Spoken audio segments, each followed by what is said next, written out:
नमस्कार, मी संदीप राणे, शहर अध्यक्ष मीरा भाईंदर. ते बघत असाल आपण या ठिकाणी नवघर पोलीस स्टेशन या ठिकाणी आपण उभे आहोत.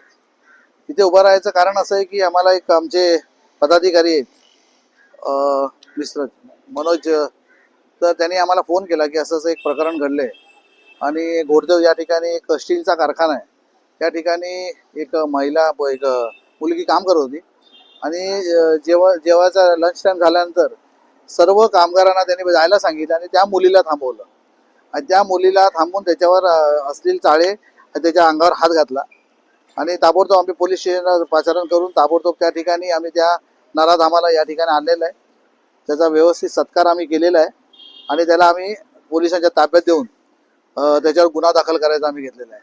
मला हे सांगायचं आहे पोलीस प्रशासन आणि या नगरपालिकेला की या ठिकाणी जो भरमसाठ प्रमाणे मोठ्या प्रमाणामध्ये या ठिकाणी कारखाने दिवसांदिवस कारखाने येत आहेत, त्या ठिकाणी वर्कर कोण आहेत, त्या ठिकाणी मालक कोण आहे याची नोंदणीच नाही कुठे. लक्षात घ्या, विदाऊट जीएसटीचे कामं करतायत, कुठली नोंद नाही, नगरपालिका गुमास्ता नाही, असे अनेक तक्रारी असून सुद्धा या ठिकाणी नगरपालिकेचा आणि पोलीस प्रशासनाचा लक्ष नाही. तर मी या व्हिडिओच्या माध्यमातून सांगतो आणि मी जे या ठिकाणी सिनियर असतील किंवा सीपी साहेब असतील यांना कळकळीची विनंती करतो की या ठिकाणी असे कारखाने जे आहेत त्याच्याकडे आळा बसायला पाहिजे. का दिवसांदिवस या ठिकाणी कामगार येतात, कुठून येतात, काय येतात, त्यांच्या मालकाचं स्टेटस काय हे कुणालाच काय माहिती नाही. त्यामुळे ही मुलगी 1.5 महिन्यापासून या ठिकाणी कामाला होती या ठिकाणी आणि या ठिकाणी असं कृत्य केलेलं आहे.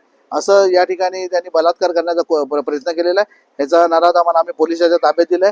पोलिसांनी मी सतर्क राहावं आणि जास्तीत जास्त त्या ठिकाणी कारखान्याची स्कुटनी व्हावी आणि व्हेरिफिकेशन व्हावं. यांच्याकडे पोलीस एनओसी आहे का, गुमास्ता लायसन आहे का, जीएसटी नंबर आहे का, ह्याच्यावर नक्कीच प्रकाश घालतील आणि आम्ही आता अर्ज सीपी साहेबांना देतोय.